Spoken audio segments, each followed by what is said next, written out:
The transmission didn't start with a voice. It started with silence, thick, suffocating silence that lasted just a second too long for any standard distress protocol. Then came the static, sharp and jagged, like something tearing through the signal itself. And finally, a single breath. Not a word, not yet.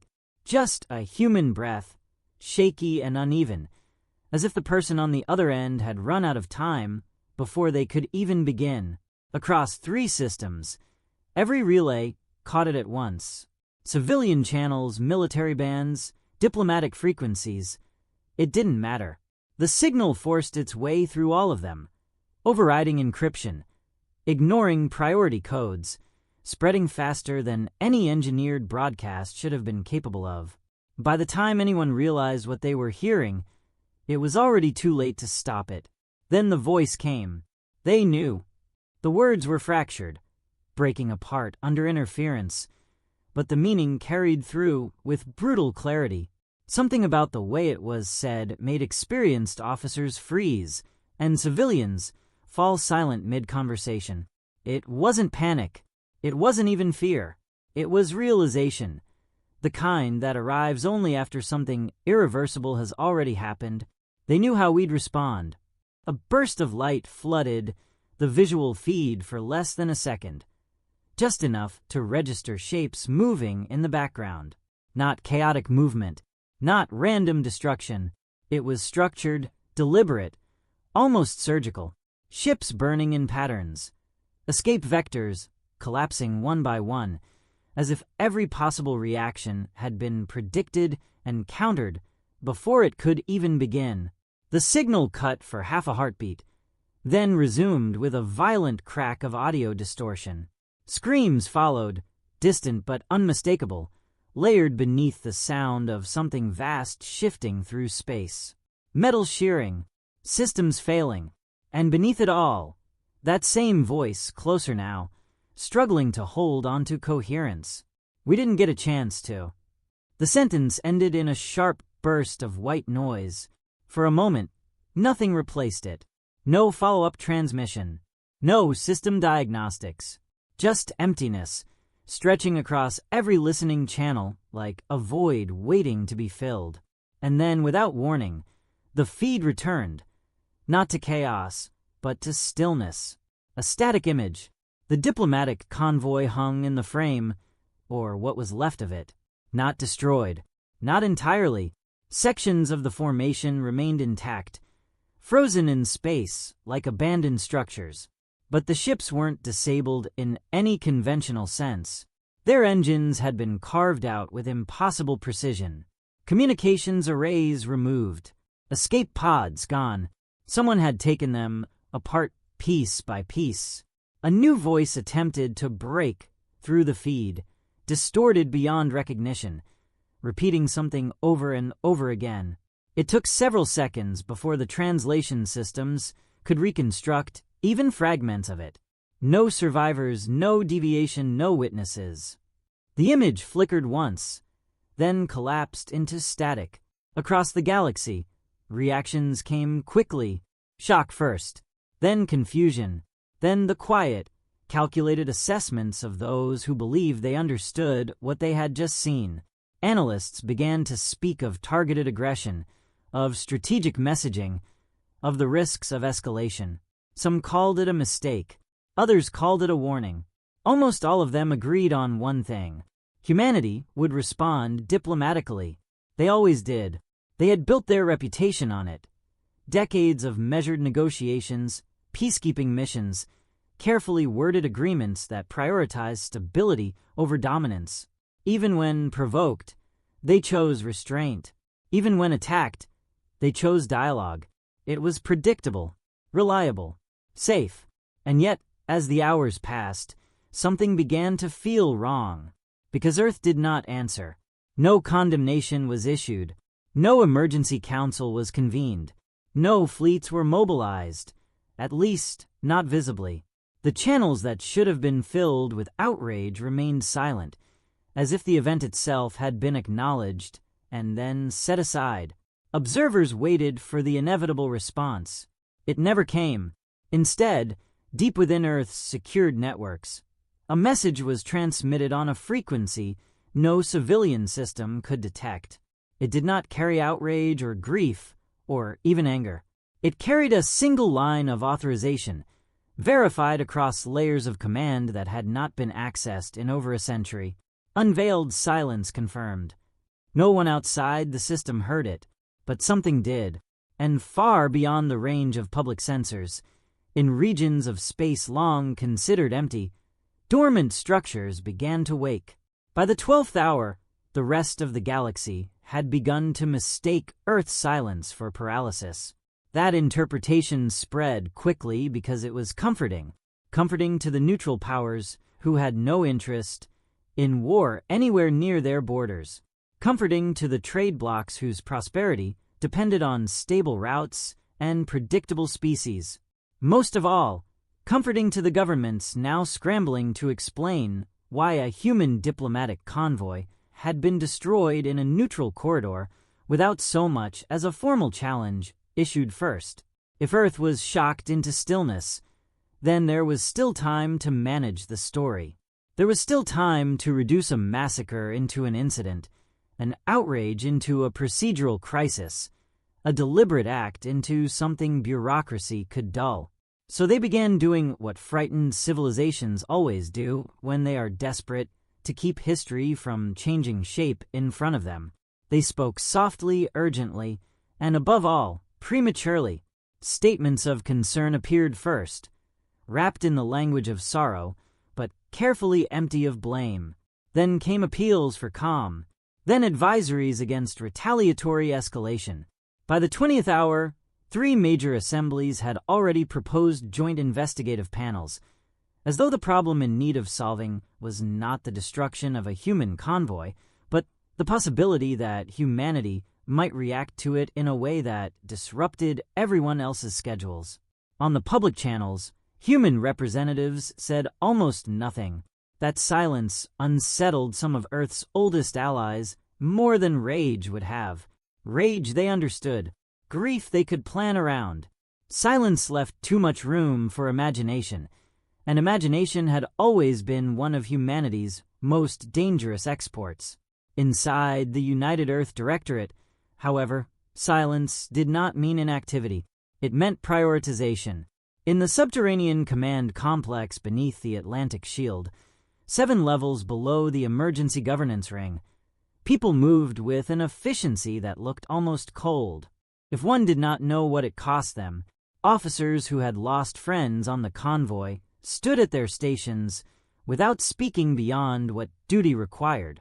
Intelligence staff sorted intercepted debris telemetry, biometric fragments, last-minute convoy logs, and relay corruption maps into clean stacks of certainty and uncertainty. No one wasted time asking whether the event had happened. The only questions now were who had authorized it, who had enabled it, and what assumptions had made it possible. Director Elian Voss entered the central chamber 43 minutes after the final relay fragment had been authenticated. He was not the sort of leader outsiders found dramatic. He had built his reputation on an almost unnerving steadiness, the kind that made people lower their voices around him without knowing why. He did not ask for the room's attention when he stepped onto the central platform. He did not need to. Everyone there was already waiting for the same thing. Not comfort, not outrage, but direction. "What do we know?" he asked. The chief analyst did not begin with the dead. That count was still moving, and everyone in the chamber understood that a rising number was not yet useful unless it could be tied to a pattern. Instead, she brought up the convoy's final approach profile, layered with the attack geometry. The display bloomed across the air between them. Human ships in blue, transit lanes in white, and hostile intercept positions in red. The pattern was immediate and sickeningly elegant. They didn't begin with weapons lock on the convoy center, she said. They began with exits. No one interrupted. She highlighted the first 38 seconds of the attack. The convoy had attempted standard de-escalation dispersal, the maneuver all human diplomatic groups were trained to use when confronted by armed uncertainty. Spread, transmit, isolate panic, preserve negotiation windows. It had never been intended for a slaughter, but the red lines on the display had anticipated it perfectly. Every route a human commander would choose under restraint had been sealed before the convoy knew it was in a trap. They studied doctrine, another officer said quietly. The analyst shook her head. More than doctrine. They studied preference. They understood what our people would hesitate to do. That changed the atmosphere in the room in a way no casualty figure yet had. A massacre was horror. A massacre designed around human restraint was insult, layered over horror, calculation layered over murder. Whoever had done this had not merely wanted the convoy dead.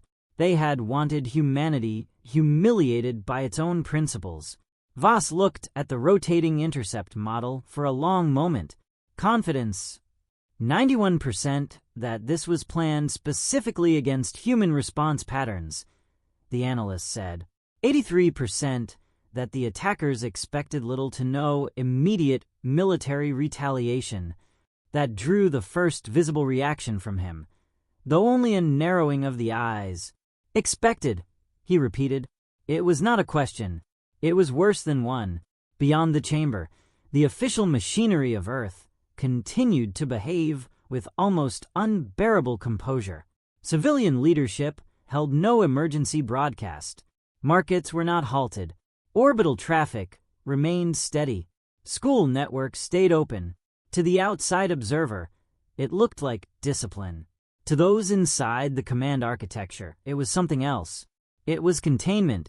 Humanity did not believe in teaching the galaxy its fears before it had decided which fear was appropriate. That was when the first survivor testimony finished reconstruction. The room dimmed, and the audio came through stripped of static, but not of pain. It belonged to Deputy Envoy Sarah Halden, one of the convoy's cultural mediators, recorded from a shattered interior compartment just under 4 minutes before her signal failed. Her breathing was ragged, and there were impacts in the background that no one in the room chose to identify aloud. Still, her words came with an awful disciplined clarity. They are not hailing. They are pacing us. They are waiting for us to choose the safe lanes. There was a pause, then a sound like she had turned to look at something she had only just understood. "Oh God," she whispered. "They built the safe lanes." No one moved while the recording continued. Halden's voice fractured twice, recovered once, then ended with a sentence that did not sound like a plea so much as a warning passed forward through dying time. This wasn't anger. It was permission. The playback stopped. An officer at the lower console closed his eyes for exactly 1 breath, then resumed working. Across the chamber, a logistics coordinator began reading readiness reports from regions no public budget officially supported. No one asked him to stop. The shift had happened so quietly that, for a few seconds, even the people in the room did not seem to realize they were already on the other side of it. Grief had not been set aside. It had simply found structure. Voss finally turned away from the display. Activate Black Review on all dormant partitions. A commander near the rear straightened. All partitions. All. The word landed harder than an order shouted in anger ever could have, because everyone in that chamber understood what dormant partitions meant.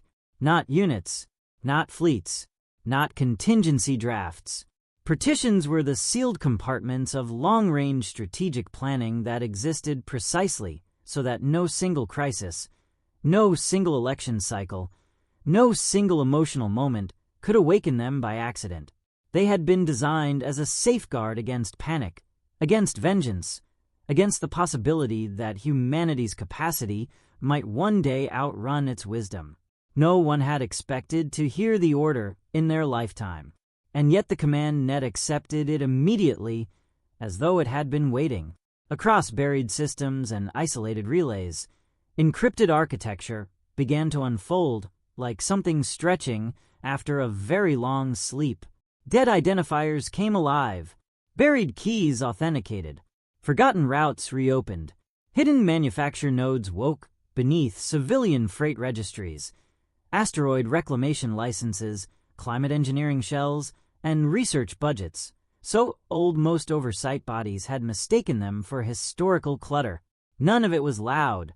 None of it announced itself. But the scale of what began moving beneath the visible surface of human civilization was enough to make one young strategy officer turn pale as the cascade reports climbed his screen. He looked up toward the platform before he could stop himself. "Sir," he said, and then had to begin again more carefully. "How long has this been in place?" Voss did not answer at once. He was watching another feed now. Public reactions across the major galactic channels. Condolences, advice, caution, analysis. Not one of them yet understood what the convoy's last minutes had truly revealed. Not one of them yet grasped that the attack had not only killed human diplomats, but triggered the exact condition generations of planners had feared without ever expecting to confirm. When he finally spoke, his tone remained almost conversational. "Long enough," he said, "that if they knew what they had hit, they would already be trying to apologize." The words settled over the room like a temperature drop. No one asked who they were. That part would come. Intelligence would get them the names, the chain of command, the financing, the strategic motive, the silent supporters waiting at the edges to see which way history leaned. Humanity was methodical that way. It preferred certainty before force. But one question remained quiet and corrosive, threading through the room even as systems awakened around it.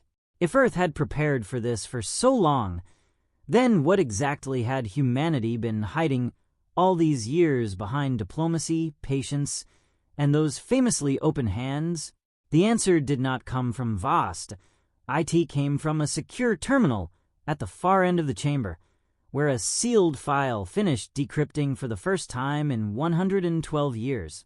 The screen displayed no schematics, no fleet count, no operational doctrine, just a title. Stark, minimal, almost absurdly calm. Unveiled silence, first principle. Let them make the choice clear. And beneath it, a second line appeared. Second principle. When they do, never let them mistake your response for anger. The first thing that disappeared was not a fleet. It was a question. For decades, analysts across the galaxy had asked the same quiet, persistent thing about humanity. How far could they actually go if they stopped holding back? It had never been answered because humanity had never forced anyone to find out. Their limits were theoretical.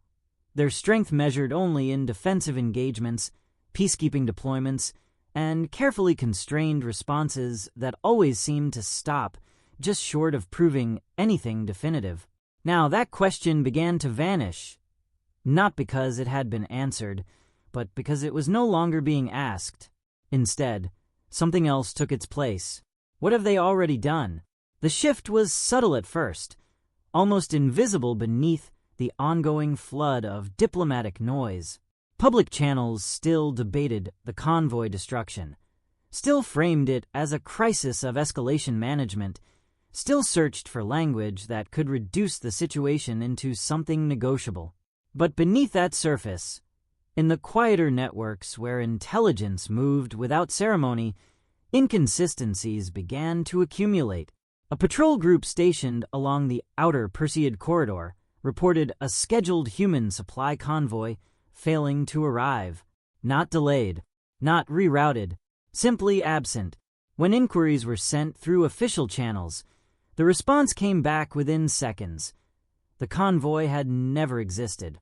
3 hours later, an automated mining array in a distant belt logged a gravitational anomaly consistent with large-scale mass displacement, far beyond what any registered vessel in the region could produce.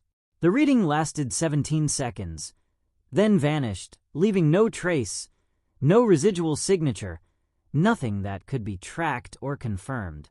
In another system, a civilian navigation beacon attempted to handshake with a standard human traffic node.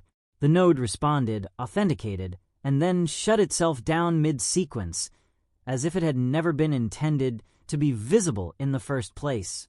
Individually, each anomaly was explainable: a clerical error, a sensor glitch, a routing miscommunication, but taken together, they formed a pattern that refused to stabilize under analysis. Something was moving, not loudly, not openly, but with a consistency that suggested design rather than accident. And always, the same conclusion hovered just out of reach. It was human, back on Earth. The Directorate did not address these anomalies publicly. They did not need to. The systems responsible for them were not designed to be acknowledged. They were designed to function precisely at the edge of detection, visible enough to act, invisible enough to avoid interference. In the Atlantic Shield Complex, the chamber had changed, not in layout, not in personnel, but in tone. The initial shock had been replaced by something quieter and far more focused.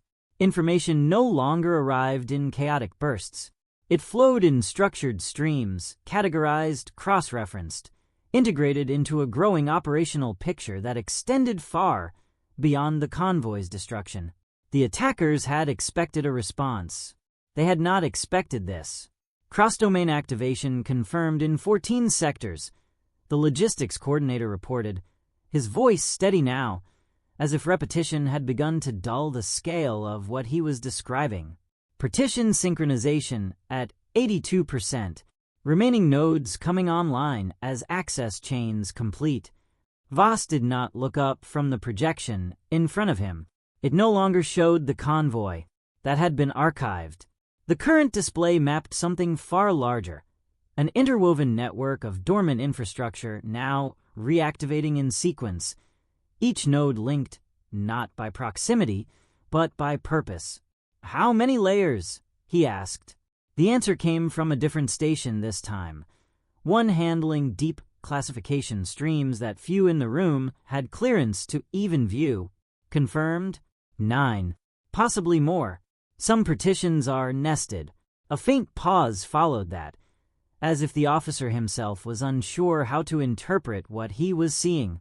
Nesting was never part of the original doctrine, he added. Voss allowed himself a brief glance toward that station. Original doctrine assumed partial failure, he said. This assumes total. No one responded to that, because the implication was clear. This system had not been built to respond to a single attack. It had been built for a moment when every other option had already failed. Across the chamber, the Intelligence Division completed its first high-confidence identification of the attacking force. The name appeared on the central display without ceremony, stripped of context, presented as fact rather than accusation.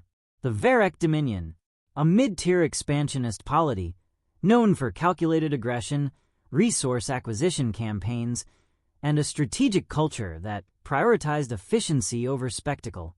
They were not reckless. They were not irrational. They did not start wars they did not believe they could control, which meant they had not seen this coming. Motivation? Voss asked. Projection of dominance, the analyst replied. They've been observing human diplomatic patterns for 26 years. Their models categorized us as risk-averse, escalation-resistant, and... She hesitated, then finished anyway, structurally unwilling to retaliate beyond proportional limits. A quiet exhale moved through the room. Not anger. Not yet. Something sharper. They optimized the attack around that assumption, another officer added. Minimal force necessary to achieve maximum psychological impact. No negotiation phase. No warning. Immediate demonstration of control. They didn't want a war, Voss said. No, the analyst agreed. They wanted compliance. For a moment, the room held that idea in silence. Then the projection shifted. New data overlaid the Varek territory, trade routes, relay networks, civilian population centers, military infrastructure. Not targets. Not yet. just awareness, expanding outward in precise increments, filling in gaps that had been irrelevant until now. They've already begun counter-analysis, the intelligence officer continued. We're detecting increased signal traffic within their command structures. They're trying to model our response. And what are they seeing? Voss asked. The answer came with a faint, almost disbelieving note. Nothing consistent. That, more than anything, changed the air, because unpredictability was not something the galaxy associated with humanity. Humans were known for adaptability. Yes, for creative problem-solving, for unexpected tactics in localized engagements. But at a strategic level, they had always been readable. Their priorities were clear. Their responses aligned with established principles. Even their deviations followed patterns. Now, those patterns were gone, not replaced, removed. Their increasing surveillance, the officer continued, deploying long-range probes, expanding sensor coverage, attempting to map our fleet movements. Voss nodded slightly, and they're not finding anything. That was not entirely true. They were finding shadows, movements without origin points, signals that appeared and vanished between scans, mass signatures that suggested presence without confirming it. Enough to create uncertainty, not enough to create understanding. In the Varric command structure, that uncertainty began to spread. Reports filtered upward, each one slightly more urgent than the last. Missing contacts, unverified readings, systems behaving outside expected parameters. None of it confirmed, all of it concerning. Their analysts worked through the data with growing intensity, attempting to impose order on something that refused to resolve. They had prepared for retaliation. They had not prepared for absence. Back on Earth, a secondary file finished decrypting. Unlike the first, it did not present principles. It presented history, archival records, sealed for over a century, detailing the origin of the partition system. The catalyst had not been a single event, but a series of near misses, moments where diplomacy had nearly failed completely, where humanity had come close to discovering, too late, that goodwill alone was not a sufficient defense against a galaxy that did not always share its values. The solution had been radical, not more weapons, not larger fleets, but separation, a deliberate division between what humanity showed the galaxy and what it kept in reserve. A visible civilization built on cooperation, negotiation, and restraint, and beneath it, a parallel architecture designed for a single condition. When restraint no longer worked, the file ended with a notation, added decades after the system's creation. Status dormant. That designation updated in real time. Status active. In the command chamber, Voss finally stepped away from the central display. He moved toward the far wall, where a secondary projection had been waiting for authorization. It did not show enemy positions or human assets. It showed time, a series of synchronized countdowns, each tied to a different partition layer, each progressing at its own pace toward a convergence point that had not yet been disclosed to the room. "How long?" someone asked, unable to keep the question contained any longer. Voss considered the display for a moment. "Until they understand," he said quietly. No one answered, because that was not the question they had meant to ask, and yet it was the only one that mattered. Far beyond Earth, in the outer edges of Varric-controlled space, a long-range sensor platform registered something it could not classify. The reading was brief, almost negligible, a fluctuation in the background radiation that should have been ignored. But it repeated, once, twice, then a third time, each instance slightly stronger than the last. The platform flagged it for review. The report would take 6 minutes to reach a command node capable of interpreting it. By then, the anomaly was already gone. Or rather, it had moved. And whatever had moved with it was not trying to be seen. It was measuring. The first official message to Earth did not come from the Varric Dominion. It came from everyone else. By the second day, the tone of the galaxy had shifted from confusion to urgency, not because the scale of the attack had changed, but because something far more destabilizing had become impossible to ignore. Humanity was not reacting within any known framework. There was no mobilization signal, no defensive posturing, no escalation ladder being climbed step by step. Instead, there was a void where a response should have been, and that void was beginning to feel deliberate. The Arindel Accord transmitted first, a coalition known for its careful neutrality and deep investment in interspecies stability. Their message was precise, respectful, and threaded with quiet concern. They acknowledged the loss. They condemned the act. And then, with the practiced restraint of a civilization that had survived by avoiding extremes, they urged patience. Measured response preserves order, the message concluded. Escalation without dialogue risks irreversible fragmentation. It was the kind of statement humanity itself had drafted 100 times for others. This time, Earth did not reply. The silence that followed was heavier than the message itself. Within hours, more communications arrived. The Talvin Collective requested a joint tribunal.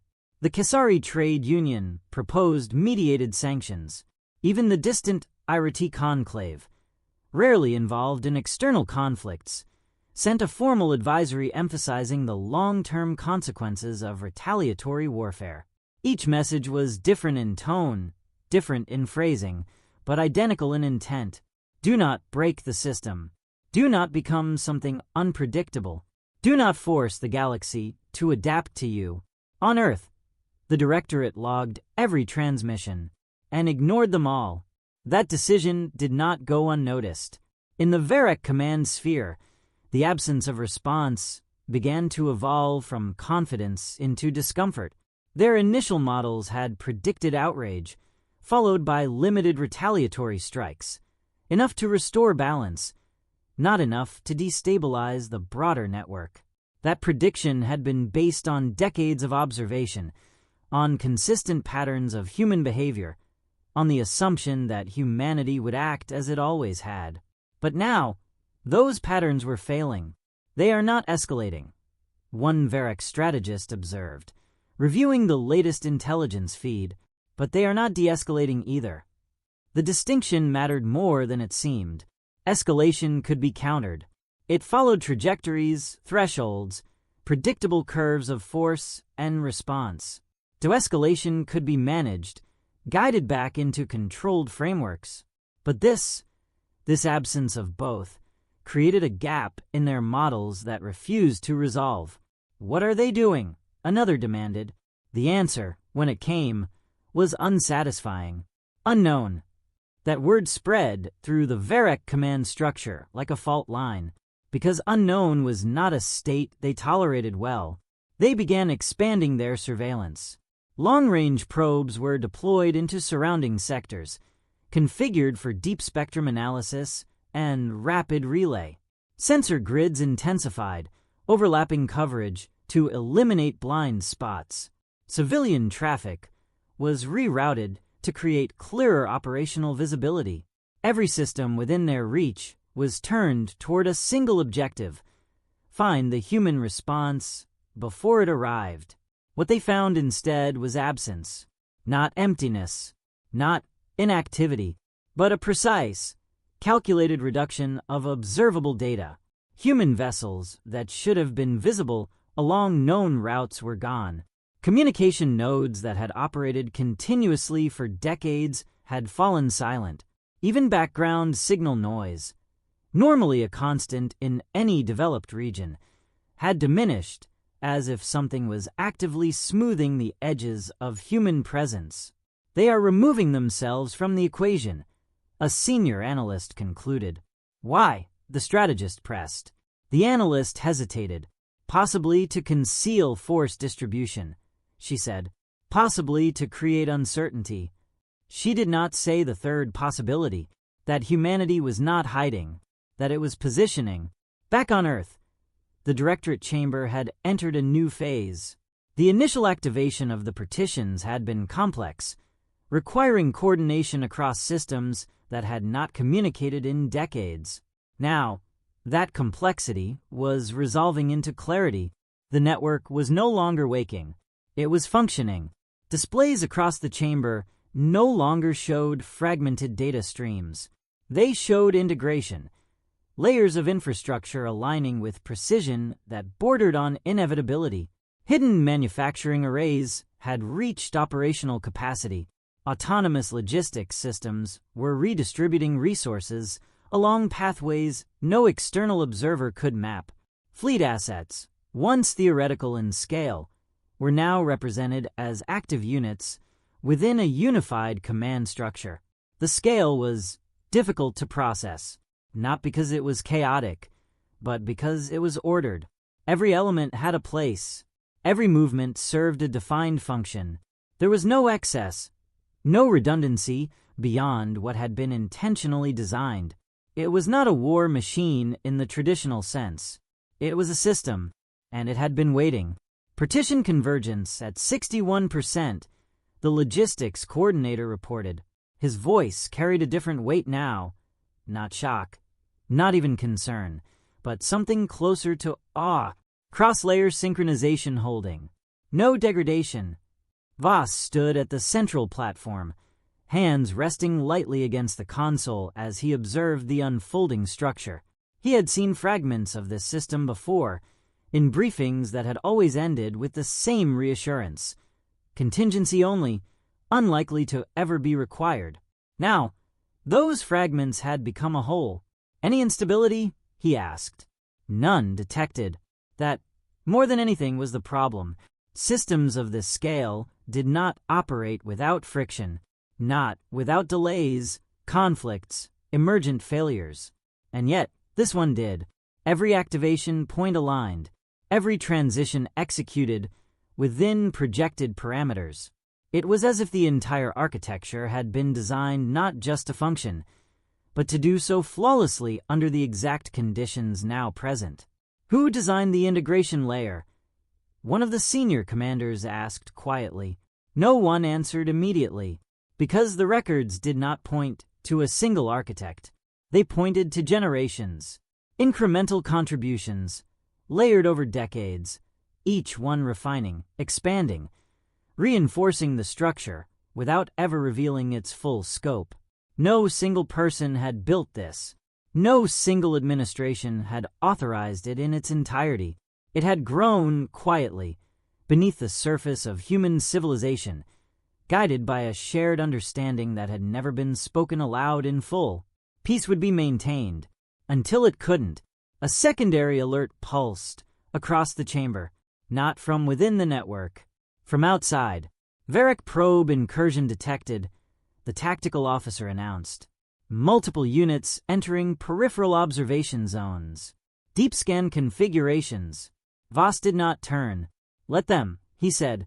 There was a brief pause, as if the room needed to process the instruction. No interception? The officer asked. No. The answer was immediate.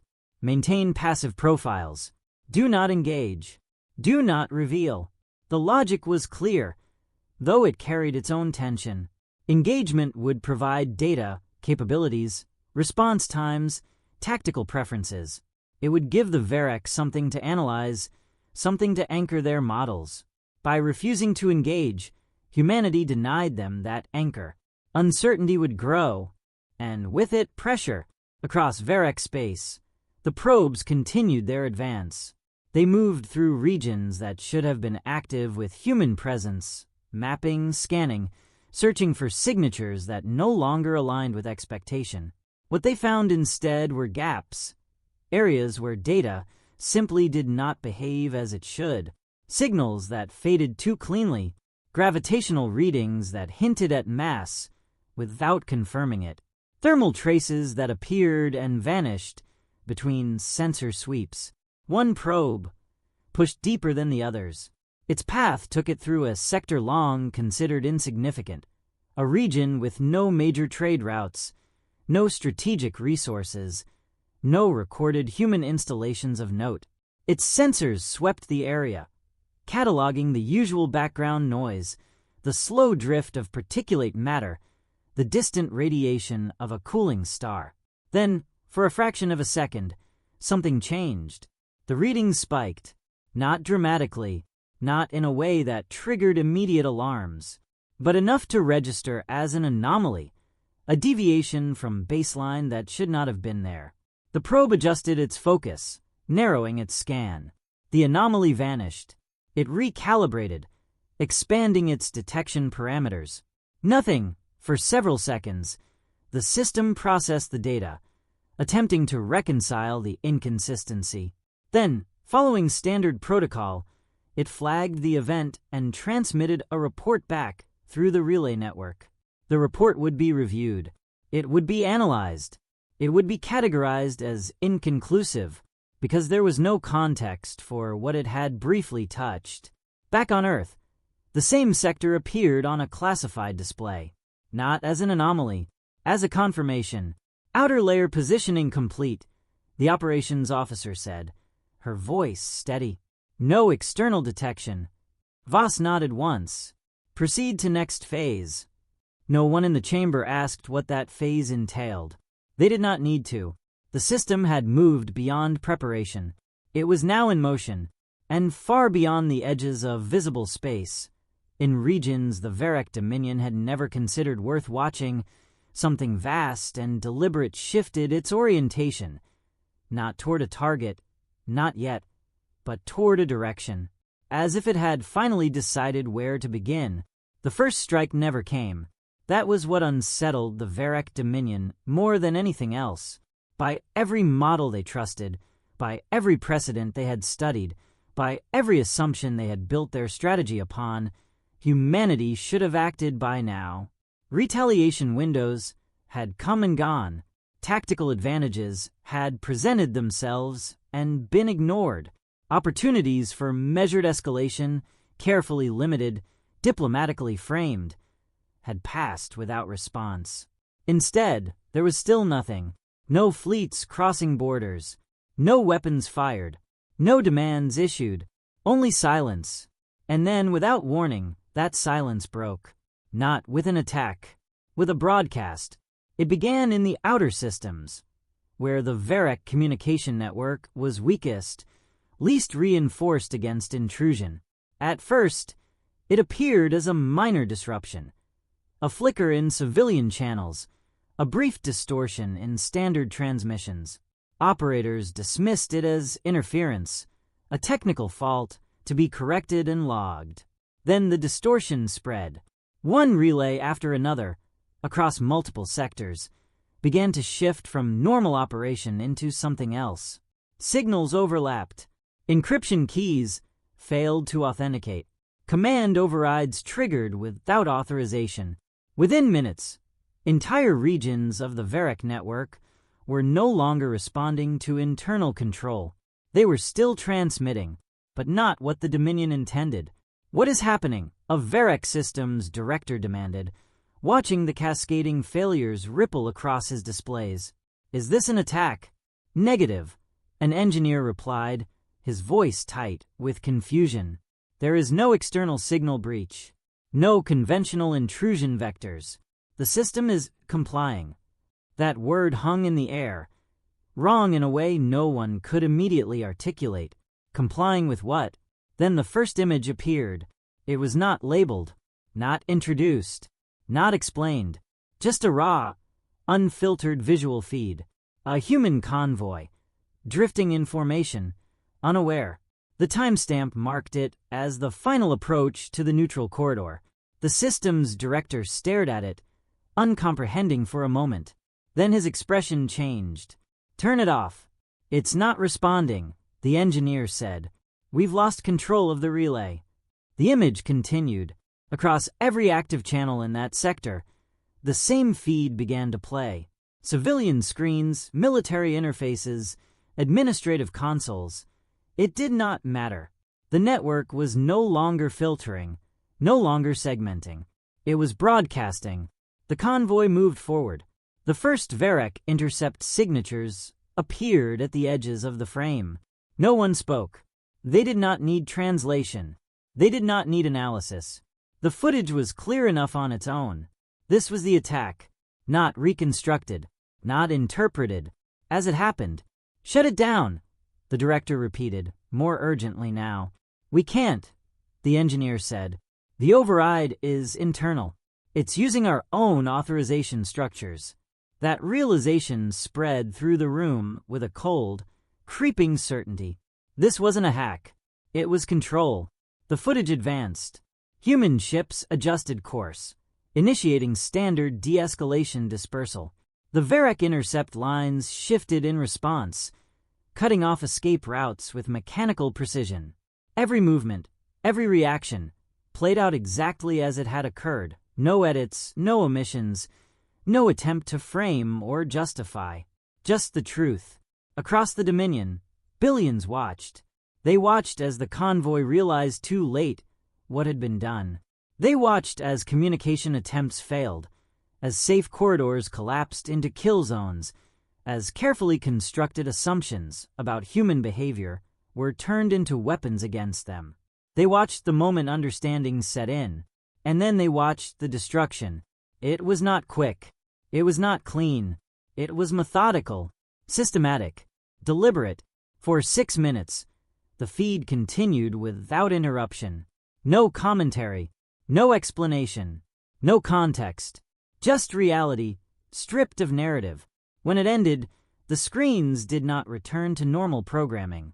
They went dark for exactly 30 seconds. Then the audio began.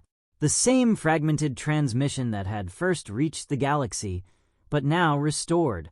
Clear, complete. They knew. The voice was steady this time, not because the moment had changed, but because the distortion had been removed. They knew how we'd respond. A pause. They built it around us. Across Varec space, something shifted. Not in the military. Not yet. In the civilians. Because for the first time, they were not receiving a report of events. They were witnessing them. And there was no distance left between what their leadership had ordered and what it had done. Back on Earth, the Directorate Chamber remained silent as the broadcast propagated. No one spoke during its transmission. No one moved to adjust parameters or modify output. The system operated autonomously now, executing a sequence that had been defined long before any of them had held their current positions. "Coverage," Voss asked quietly. "Expanding," the communications officer replied. "Relay control at 42% and climbing. Civilian channels prioritized. Military, secondary." That, too, was deliberate. This was not a message for commanders. It was a message for populations. "Duration?" Voss asked. 6 days, the officer said. Continuous loop. A faint shift passed through the room. 6 days. Long enough that no one could ignore it. Long enough that it would become part of memory. Not just information. Long enough to change something fundamental. "Proceed," Voss said. Across the Varec Dominion, the broadcast continued. Attempts to suppress it failed. Efforts to isolate affected systems only spread the override further, as if the network itself had been reconfigured to resist its own control. Engineers worked frantically to regain authority, to restore segmentation, to reassert the boundaries that had always defined their communication structure. Nothing held, because the system they were fighting was not external. It was integrated. Humanity had not broken their network. It had become part of it. In the Varec High Command, the reaction was immediate. Emergency sessions convened. Strategic models were revised in real time. Surveillance data was reanalyzed with new urgency.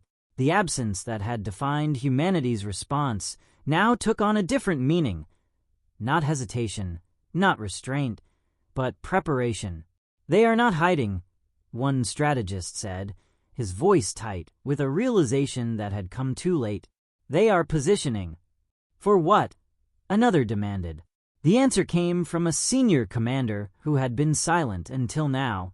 "For this," he said, gesturing to the screens where the convoy's destruction played again and again and again, not as an act of revenge, but as a statement. "They are showing us," he continued slowly, "what we did. A pause, and what they chose not to do in return." That distinction settled over the room like a weight, because the implication was clear. Humanity had the capability to respond in kind, to match destruction with destruction, to turn the same precision, the same calculation, the same absence of hesitation back against its source.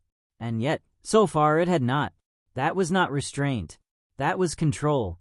In the outer systems, Varric fleets began to mobilize, not in confidence, in uncertainty, because the models no longer held, the assumptions no longer applied, and for the first time since the Dominion had begun its expansion campaigns, its leadership faced an opponent they could not reduce to probabilities.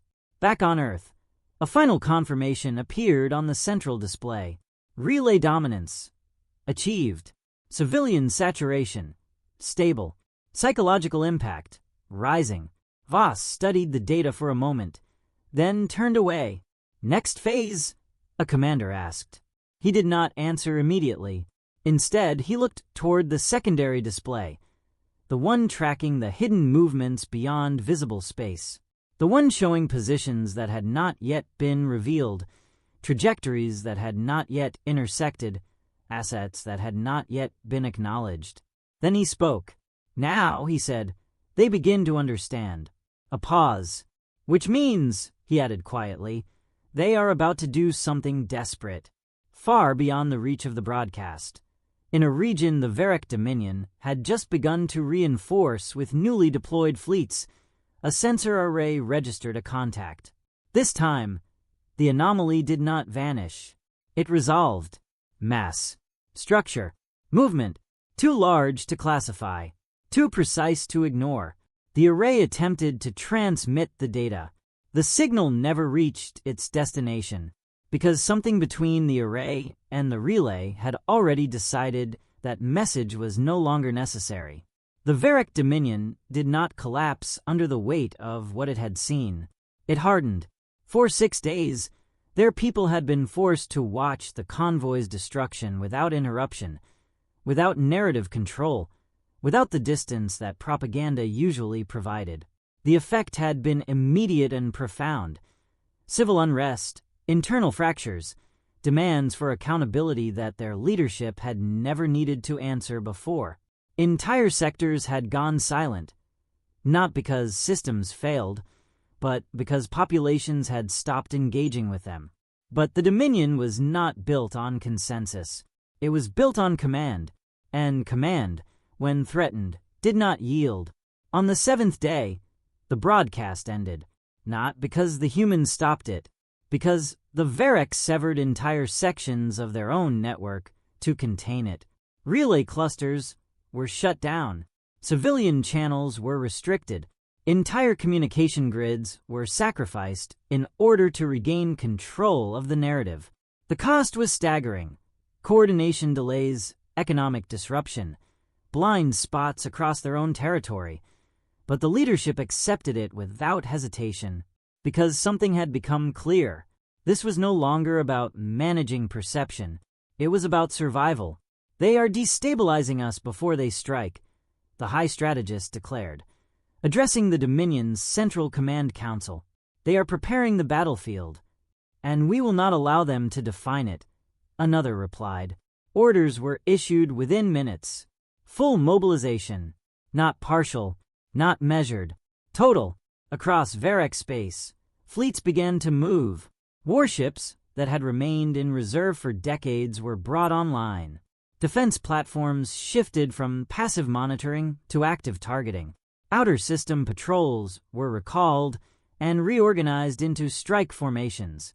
Civilian routes were cleared, redirected, or abandoned entirely to make space for military transit. The Dominion was no longer waiting. It was advancing. "We will force engagement," the High Strategist said. "We will draw them into a conflict they cannot control." It was a sound plan. It had worked before. It assumed one critical thing, that humanity needed to be drawn out. They did not. The first engagement did not begin with a warning. It began with absence.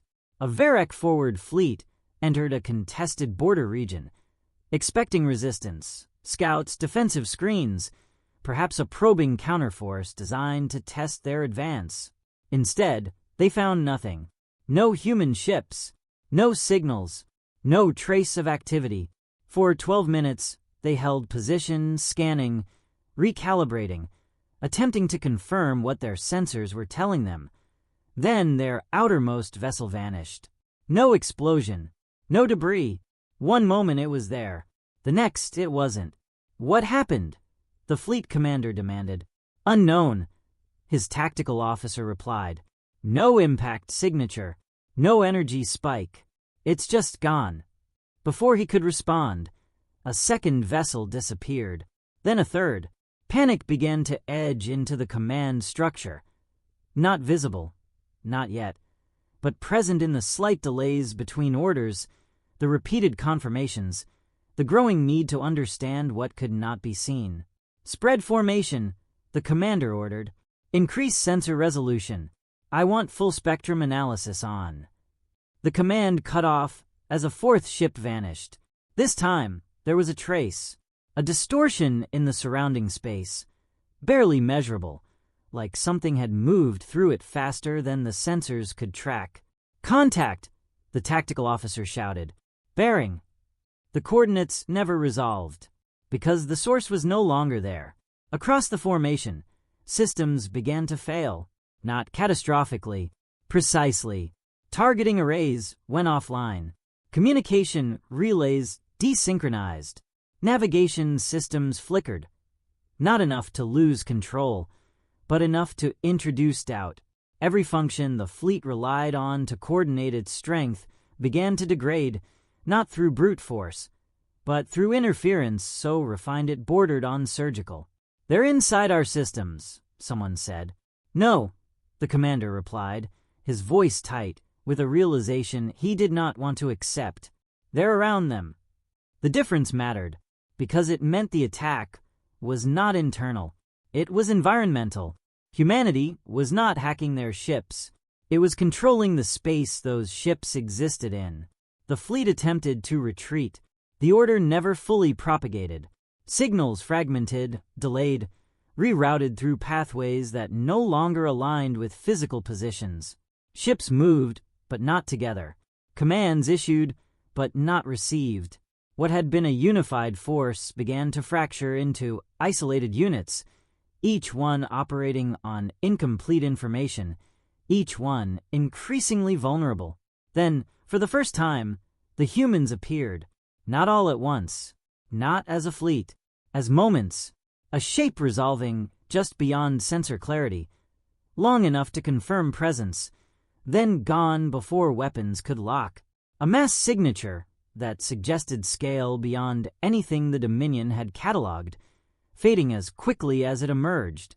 A brief visual, a structure vast and deliberate, moving through space with a purpose that no Varek system could interpret. "They're not engaging," the tactical officer said, his voice almost disbelieving. "They're controlling." That was when the realization broke through. This was not a battle. It was a demonstration. Across the formation, one by one, Varek ships were isolated, disabled, or simply removed from the field. Not destroyed, not obliterated, neutralized with a level of precision that left their crews alive, their systems intact enough to function, but their capacity to fight completely erased. Within 30 minutes, the fleet was no longer a threat. It was a collection of surviving vessels drifting in controlled space, surrounded by something they could not see, could not target, could not understand. Back on Earth, the Directorate Chamber tracked the engagement in silence. No cheers, no celebration, only confirmation. "Engagement complete," the operations officer reported. "Enemy fleet neutralized." No civilian casualties. Minimal structural loss. Response. Voss asked. None yet. Their command network is attempting to re-establish coherence. He nodded once. Maintain position. There was a pause, then a question that had been building since the first contact. Why not finish them? A junior officer asked, unable to contain it any longer. We have the advantage. We can end this. The room did not react immediately. Voss turned slightly, just enough that his voice would carry without rising. Because ending them is not the objective, he said. The officer hesitated. Then what is? Voss looked back at the display, where the remnants of the Varek fleet drifted in controlled silence. Understanding, he said. The word settled into the room, heavy with implication, because understanding could not be forced in an instant. It had to be built. Across Varek space, the report of the failed engagement reached high command, not as a victory, not even as a loss, as something far worse, an event that did not fit into any category they possessed. They didn't destroy the fleet, the high strategist said slowly, reviewing the data. They dismantled it. A pause, and they left it intact enough for us to see how they did it. No one in the room spoke, because they all understood what that meant. This was not escalation. It was instruction, and it raised a question none of them had considered before. If humanity could do this, what had they been choosing not to do all these years? Far beyond the engagement zone, deeper within Varek territory, long-range sensors began to register new contacts. Not anomalies, not distortions. Presence. Large. Numerous. Moving with a coordination that suggested intent, not reaction. For the first time since the convoy's destruction, the Dominion had something concrete to analyze. Fleet signatures, trajectory vectors, approach patterns. They began to build models again, feeding the new data into their predictive systems, searching for structure, for logic, for anything that could restore a sense of control. The results came back quickly, and they did not bring comfort, because every model, every projection, every simulation pointed to the same conclusion. The engagement they had just experienced had not been the attack. It had been the introduction. The Varek Dominion did not wait for the next move. They couldn't. The engagement at the border had broken something deeper than a fleet.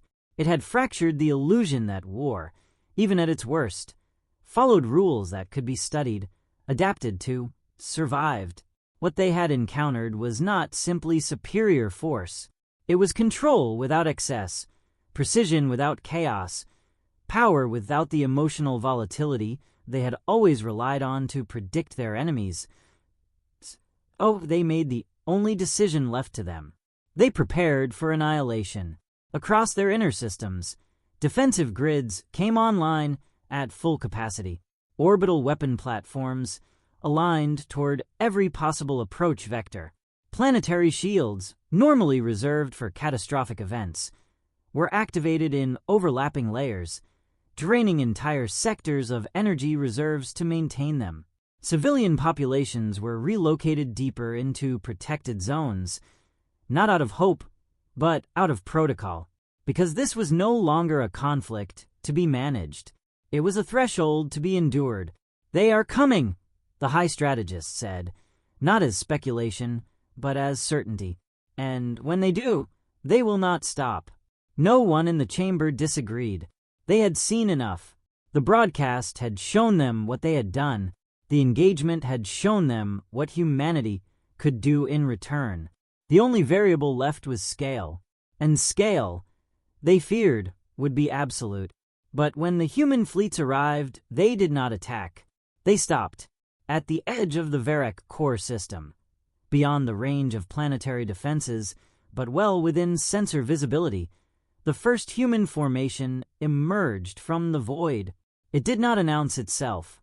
It did not maneuver aggressively. It simply appeared. Varek sensors struggled to process what they were seeing. The mass readings alone exceeded anything their models had prepared for. These were not conventional warships. They were constructs of scale and design that blurred the line between vessel and infrastructure. Vast, silent, and arranged with a precision that suggested not just coordination, but intent beyond immediate combat. "How many?" someone asked. "No accurate count," came the reply. "They are layered."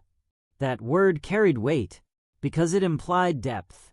Behind the first visible formation, more signatures resolved, fainter but unmistakable. And behind those, more still, not advancing, not closing distance, but present, occupying space in a way that made it clear this was not a strike force. It was a system. "They are holding position," the tactical officer said, his voice edged with disbelief. "No weapons lock, no targeting signatures." "Impossible," another replied. "They didn't come this far to wait." But they had. For 9 hours, the human fleets remained exactly where they were. They did not fire. They did not advance. They did not retreat. They existed, and in that existence, they exerted a pressure that no weapon could replicate, because the Varric Dominion could see them. Every ship, every structure, every impossible mass hanging in the void, just beyond reach, and they could do nothing about it. "Why aren't they attacking?" a junior commander asked, his voice tight with strain. No one answered immediately, because the question itself was beginning to feel wrong. This was not hesitation. This was not delay. This was choice. "They want us to act," the high strategist said slowly. "They are forcing us to define the next step." The realization settled into the room with a quiet, suffocating weight, because it meant the initiative had already been lost. For decades, the Dominion had dictated the pace of every conflict it engaged in. They chose when to strike, when to escalate, when to negotiate. Their enemies reacted. Now, they were the ones being positioned. "They are waiting for us to justify what comes next," the strategist continued, "to confirm that we will not de-escalate." A silence followed that statement, not the controlled silence of command, but something more fragile, because de-escalation was no longer a simple option, not after the broadcast, not after the internal fractures it had caused, not after the engagement that had demonstrated just how outmatched they were.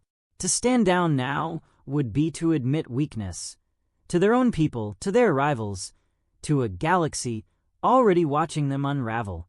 But to escalate, the strategist closed his eyes briefly, then opened them again.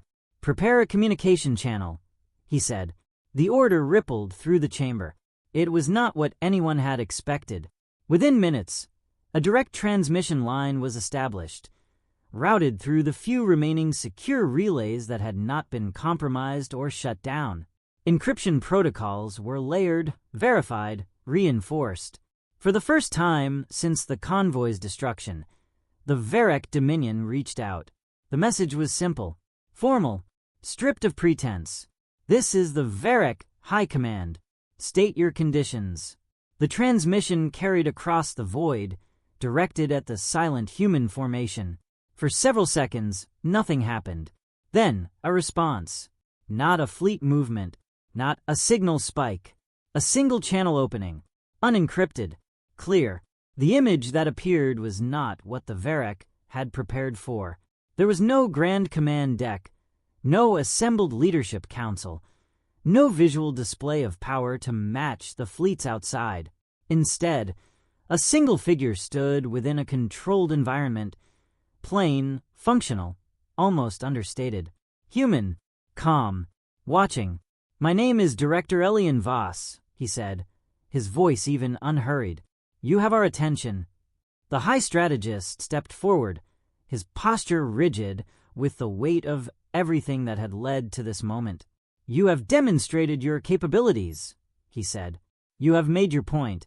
State your demands." A pause. Not long, but long enough to matter. Voss did not respond immediately. He studied the Varric commander with an expression that revealed nothing. No anger, no satisfaction, no urgency. When he finally spoke, his words were quiet. "We are not here to make demands."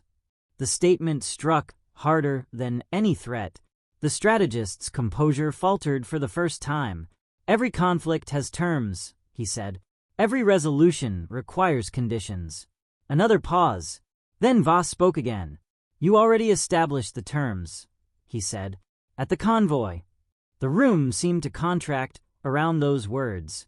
The strategist's mind raced, searching for leverage, for structure, for anything that could bring this interaction back into familiar territory. "What does that mean?" he pressed. "Be specific. What outcome are you seeking?" Voss's gaze did not shift. "We are seeking alignment," he said. The word made no sense in this context. "Alignment with what?" the strategist demanded. A final pause, and then the answer: "With consequence." The channel closed, just like that. No warning, no transition. One moment, the human representative stood before them. The next, he was gone. Across the Varek command chamber, silence fell. Not because there was nothing to say, because there was nothing left to understand. Outside, the human fleets remained in position, unmoving, unthreatening, unavoidable. And for the first time since their expansion had begun, the Varek Dominion faced a reality it could not negotiate, could not outmaneuver, could not redefine. They were no longer deciding the outcome. They were waiting for it, deep within their core system, beneath layers of defense and command infrastructure. A final alert triggered, not from the perimeter, not from the fleets, from within. A sensor reading, impossible, unaccounted for. Something had appeared inside their secured space, not through breach, not through attack, but as if it had always been there, waiting to be noticed. The alert did not trigger panic. It triggered stillness, because panic required uncertainty. And for the first time since the convoy's destruction, the Varek Dominion understood exactly what they were facing. Not an invasion, not a war in any form they recognized. A conclusion deep beneath the layered defenses of their core system, where no external force should have been able to reach without detection. The sensor reading resolved into something that defied every expectation they had left. It was not a weapon, not a vessel in any traditional sense. It did not emit power signatures associated with destruction or deployment. It simply existed, a structure, vast beyond immediate comprehension, positioned in silent defiance of every defensive measure the Dominion had ever trusted. It had not breached their system. It had not forced its way in. It had appeared, quietly, precisely, within a space that had always been considered secure. "How is this possible?" someone whispered. No one answered, because the answer was already forming in their minds. It had never been outside. Humanity had not just approached their territory. It had already mapped it, already understood it, already reached into it. The high strategist stared at the data, his thoughts no longer racing, no longer searching for solutions. That phase had passed. What remained was clarity, and clarity carried its own weight. "They were never trying to break our defenses," he said slowly. "They were demonstrating that they don't need to." Around him, the command chamber remained silent, because there was nothing left to contest.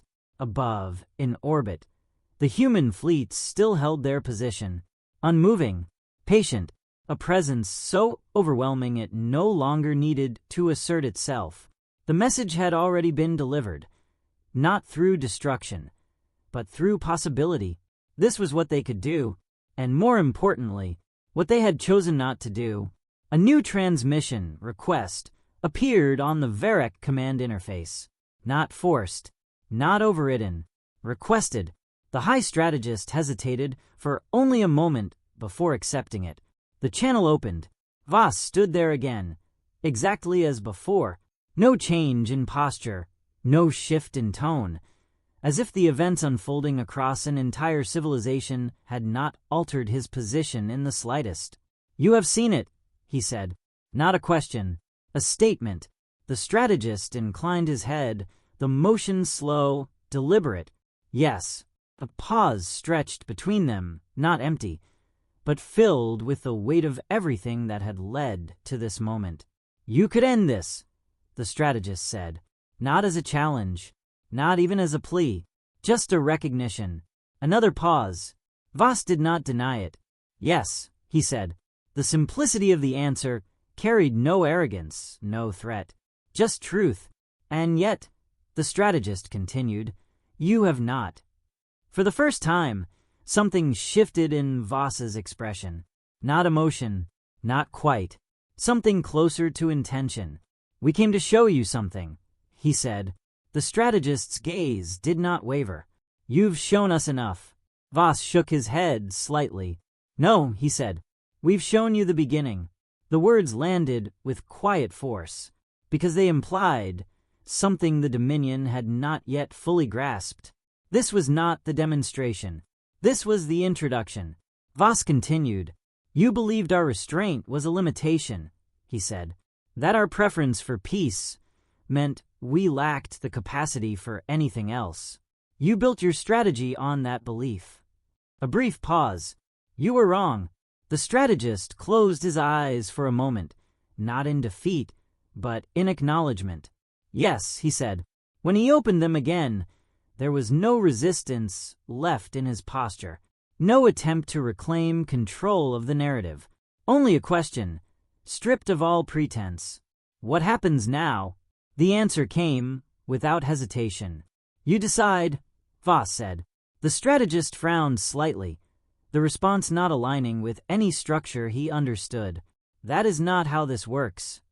It is now, Voss replied. Another pause, longer this time, because the meaning was beginning to settle. Humanity was not dictating terms. It was redefining them. We are not here to destroy you, Voss continued.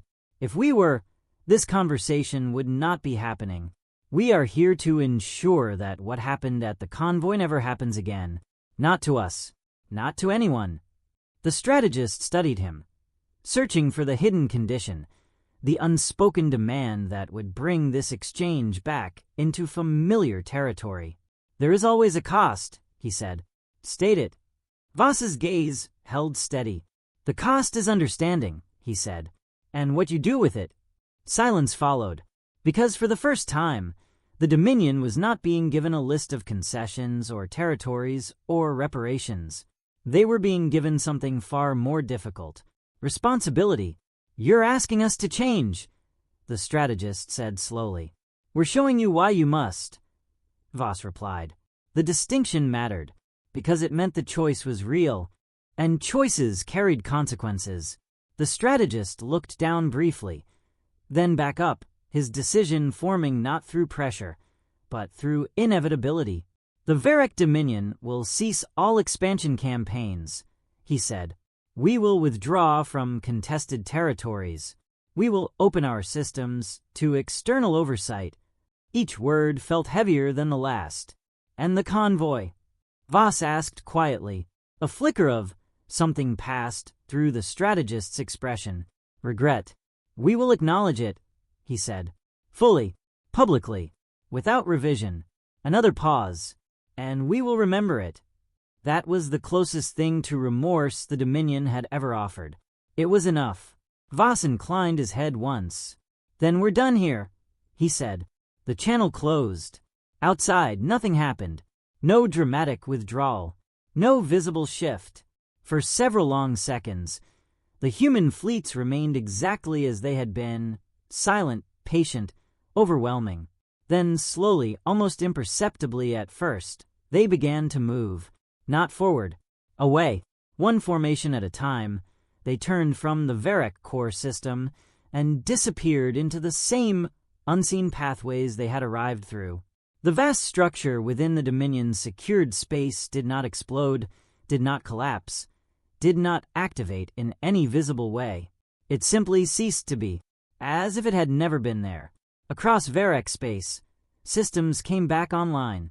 Communication networks stabilized. Civilian channels resumed operation, carrying not propaganda, not filtered narratives, but the truth that had been forced into the open. The Dominion had faced something it could not control, and survived, not because it won, because it understood. On Earth, the Directorate Chamber stood in quiet stillness as the final reports came in. "Withdrawal complete," the operations officer said. "All partitions returning to dormant states. No external pursuit." Voss nodded once. "Status. Objective achieved." A pause. "Cost." The officer hesitated, then answered. "Minimal." That word hung in the air, because everyone in the room understood what it truly meant. Minimal, compared to what could have been. Voss turned away from the display, his expression unchanged, but his posture carrying the weight of something that had been set down, if only partially. "Then we remember," he said, "not an order, a principle, far from Earth. In the rebuilt systems where the convoy had been lost, a memorial began to take shape, not grand, not imposing, a simple structure, marked by names, human names, and beneath them, a single line, not a warning, not a threat, a statement. We chose this, and somewhere, across a galaxy that now understood exactly what that choice meant, no one mistook it for weakness ever again.